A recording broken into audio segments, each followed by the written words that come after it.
But what tends to happen over time when people are dealing with chronic states of stress and overloading their systems, or they've had histories of trauma, could be singular trauma, could be complex trauma, things like that. And we get stuck there, and then we start dealing with things like feeling anxious, chronic states of pain, inflammation, immune issues, and then we start getting sick from that. And we just aren't functioning well. They're not the optimal states. I actually go in and manually manipulate different things in their bodies and help pull them out of those stuck states into their most. I am here with none other than Dr. Lauren Decicco. Yay! Thank you so much. I'm You so are excited. welcome. Dr. Lauren, I'm so excited to be here with you because we are doing some amazing things. We are embarking on a super exciting journey. Mm-hmm. And it's so amazing. I'm just so excited for it. But before we tell people what that is, I wanted to take the time to allow people to get to know you and why you are so amazing before we share you and all the other amazing people that you've had the pleasure of. I am very honored by your introduction and your... Yes. So Dr. Lauren, you are Dr. Lauren Decicco. Mm-hmm. Tell us, what are you the doctor of? I am a doctor of physical therapy. That's my clinical background. Mm-hmm. Okay. So, but I've taken that clinical background and I've kind of turned it into a little bit, a little different, become a little more holistic with it. And I use that background knowledge and I've built a way to kind of heal people through their nervous system. And so I approach the care with my clients and working with different people and coaching and things like that through a nervous system centered approach. The nervous system centered approach. I've been learning so much about the nervous system from you. And when I started FeelWell Magazine, I started it because I thought to myself, as I was guiding, nurturing, coaching my youngest daughter, who was 4 at the time, she would have all of these questions about the body and what is a brain? What does it do? Where does my food even go when I eat? You know, she just would question all of these things. And it got me to thinking and realizing we don't even know our bodies. And we walk around with these things all day, every day. So when I hear you talking about the nervous system, it takes me back into, I kind of learned about that when I was younger in school, but I don't think it stuck. And they didn't really teach it to me in a way where I would understand how to care for myself. Right. And how to feed my nervous system or what hurts it. So you've taught me so much about that. So tell me, what is a nervous system? Very basic. I know, basic question. So right? There's our central nervous system, which is our brain going down to our spinal cord, and it helps us move and function and whatever. But the part of the nervous system that I actually incorporate and use to help facilitate and optimize people's health and wellness is the autonomic nervous system. And that's going to be in charge of those automated responses. But it's also the part of the nervous system that puts us into more of that activated state and more of that rested state. And when we are dealing with a nervous system that's, very optimized and resilient and things like that, that's going to be really balanced. So as we get activated in our nervous system, prepared for things like, hanging out with our friends or playing a sport or going to our job and being turned on and very present and focused and in flow state, we kind of activate a little bit. And then as we do things like eat, sleep, things like that, then we kind of deactivate or we balance back out into that rest and digest state.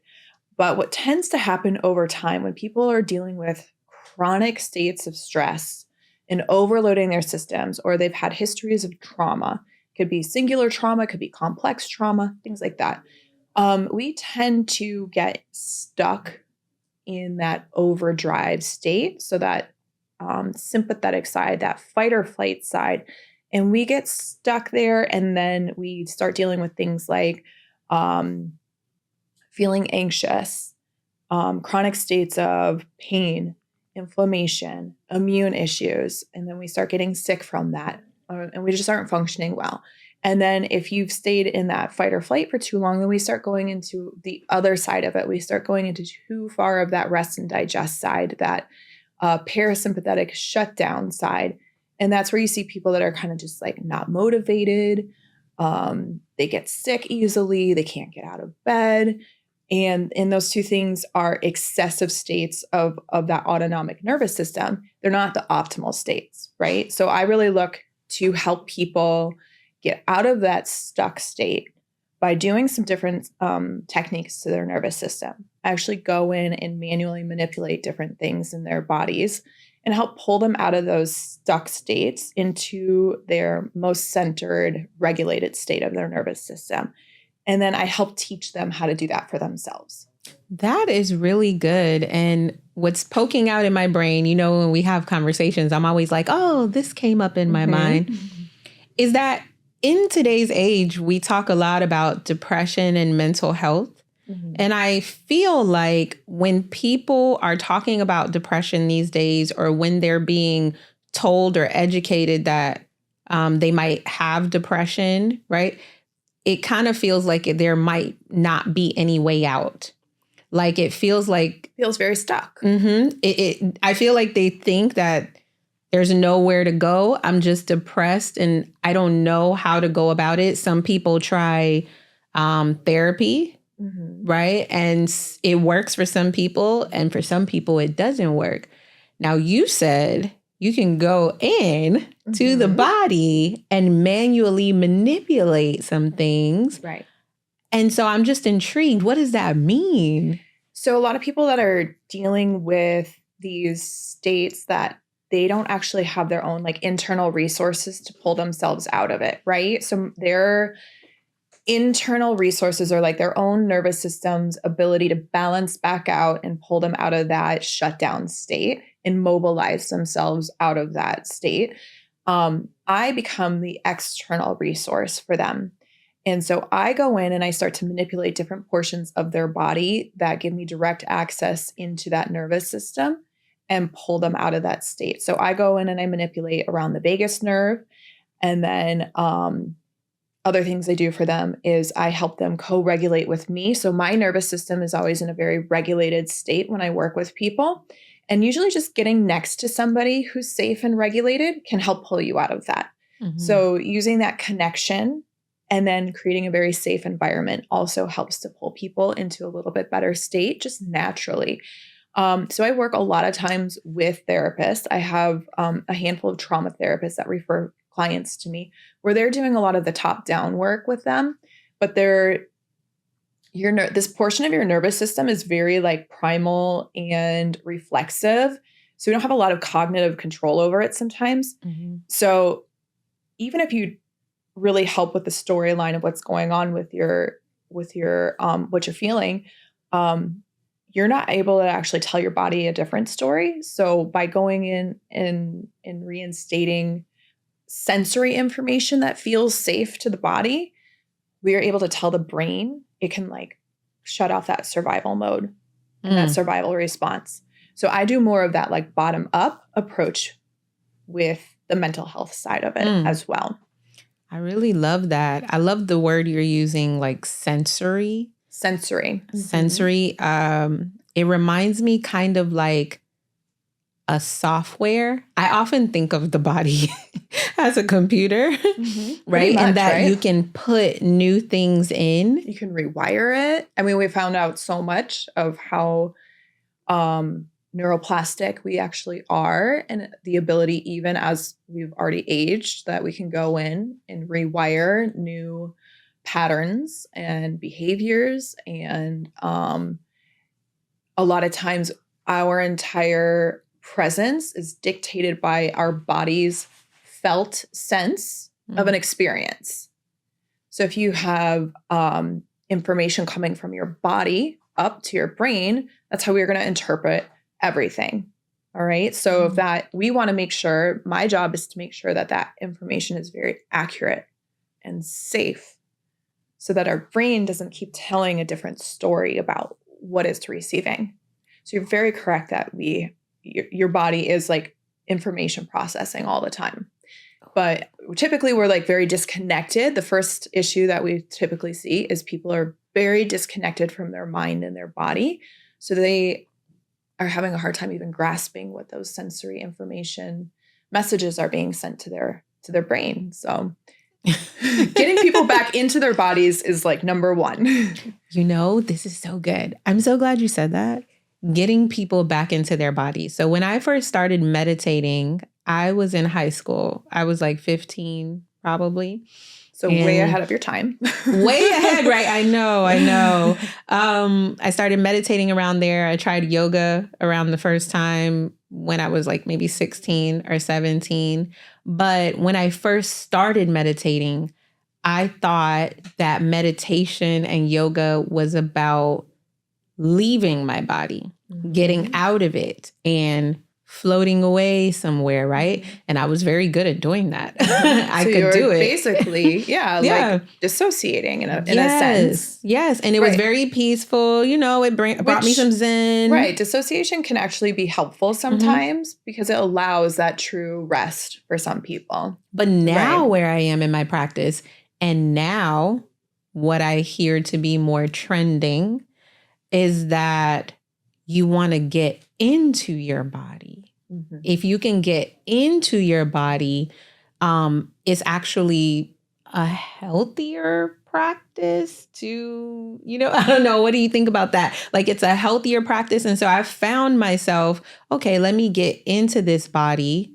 This body can actually be pretty beautiful. It can be pretty, my word, dope. It can be pretty amazing.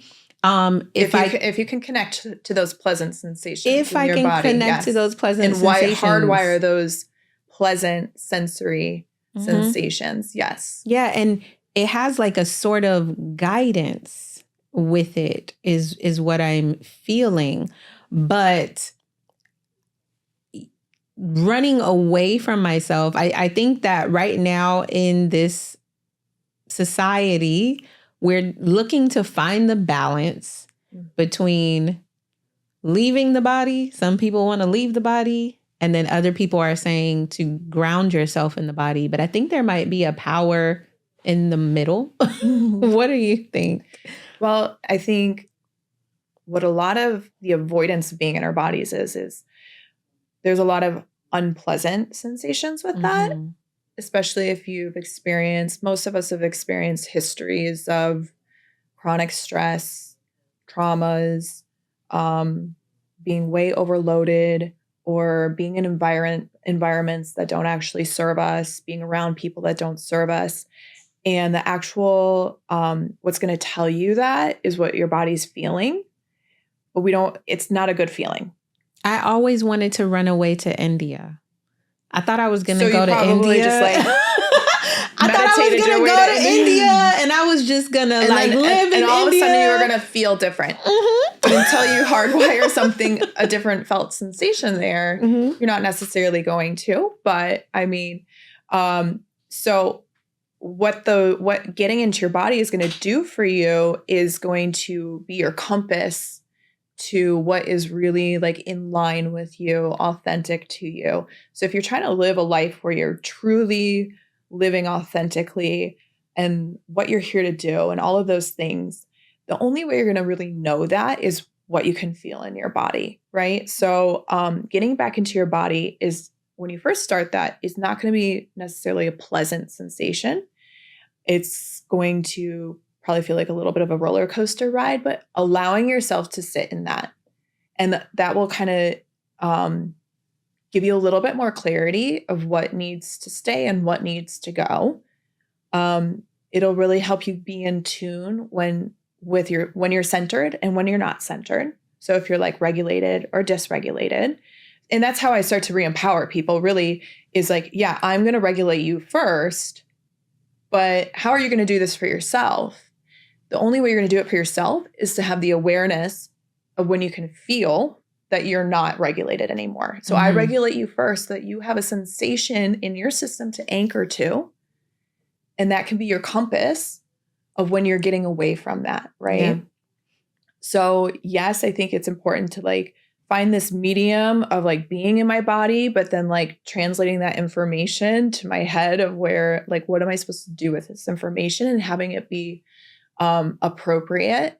But a lot of that starts off with reinstating, number one, safety into your system. That's number one way we can get back into our bodies, is feeling safe there. Oh my God, we can reinstate safety into our system. Mm-hmm. And then that helps you get into your body, but it helps you explore those felt sensations without them being so unpleasant and so scary, right? And then using those sensations as a compass to determine what feels right and what doesn't feel right to me. And so that's going to have to go with some taking inventory a little bit. Like when you talk about like gut health, eating the right foods, removing toxins from your body, being away from people that don't make you feel good, being close to people that do make you feel good, working in the right place. I mean, sometimes we have to do what we have to do, but sometimes an environment is making you physically ill and making you like not want to be present in your body. That is going to lead to some detrimental effects on your system. You're going to end up sick. Yeah. So you're going to end up sick, or you're going to end up hurt, or you're going to end up depressed and shut down, and then just going through the motions and totally frozen. And it's not a healthy way to be, right? So it's about getting people to first feel safe enough to get back in their body, and then adapting to what their felt sensations are and the stories they're telling. And we're taking inventory about, being fully aligned with themselves. And then it's going to start to feel really good to be in your body. Mm-hmm. Yeah. And that's going to be like what you anchor to and how you're present and how you're centered. What are some of the modalities that you use to help people feel well, to heal, to do all of these things, to get present in the body and be in alignment? Because I know you have a whole host of things. I do. My clinical protocol that I use in my office when I work in person with people is, like I said, I start for them. I'm their anchor to being present, being safe, being regulated. So my space is safe. I'm safe. There's a lot of like ability to be heard and validated. And then I start off with techniques to the vagus nerve, stimulating the vagus nerve. And that's a nerve that we can use that gives us direct access into the nervous system that helps send a signal of safety to the body, and then tells the brain that it can turn off all of those survival responses. So I start stimulating that for them. And then by the time they're done, typically with their first session, they are centered when they get done. And then I give them the tools to start self-manipulating their vagus nerve. I give them some homework where they do a certain amount of time every day stimulating the vagus nerve, whether they feel stressed or not. And that helps to tone the nerve like a muscle. So then when a stressor happens, their system is a little bit more balanced and resilient to it. And then they can also use that technique when they can feel their system shifting or getting stressed as well. This is I'm just fascinated by the whole thing. There was a situation recently that was making me very uncomfortable, and I kept having these knots in my belly every day, and I just kept ignoring it until one day I said, no, I can't take it anymore. And I just said, I'm going to remove myself from this situation until, and just after the third day of being removed from that situation, I realized, I just looked up one day, I said, oh my God, I have no more knots in my belly. And that's how I made the correlation that it was the environment and I was less bloated. Right. So you have that gut intuition, basically. Like, in our gut is super important in our especially as females, our intuition is typically in our stomachs and our gut. So it's super important to have the attachment to that, because it's telling you something, right? It's like, it's that compass that's saying, should I be here? Should I not be here? Right. So listening to that's super important, but sometimes we don't have control over places that we have to be. So I would do work with people that have to become more resilient to the situations they're in. I mean, myself, I have a situation with my children, and it's a situation that's there and I have to deal with it. I can't leave it, but I do have to become my most resilient self in that situation. So I do all my tools. I'm like self-regulating. Whenever I know I have to have that situation is coming up for me, I self-regulate so that I can stay in a very optimal part of my nervous system, think clearly, not be reactive, be able to respond. And then I also protect my body from being instead of being pro-inflammatory from that excessive stress state or being in excessive amounts of tissue tension and muscle pain. I usually would end up sick. Before I knew all of this stuff, I would deal with those things. And then 2 days later, I'd be sick. Every single time. Same type of illness, always had a respiratory infection, whatever. Now, when I know that these situations are coming up, despite the fact that I don't have control in having to participate in them or not, I still have control over what I can do for my system to properly prepare and stay in that more regulated state and then not have those trickle down effects of, inflammation, pain, illness, whatever. I'm so fascinated by this because there's so many of us going through everyday situations. And I just think about people thinking that there's no way out. There's nothing that they can do. And like you said, they might be in a situation and just not knowing like that they can actually program, wire, insert resiliency. Like who knows that you can insert resiliency? Right. Because you're taking a system that's truly reflexive, but you're finding some ownership in it, right?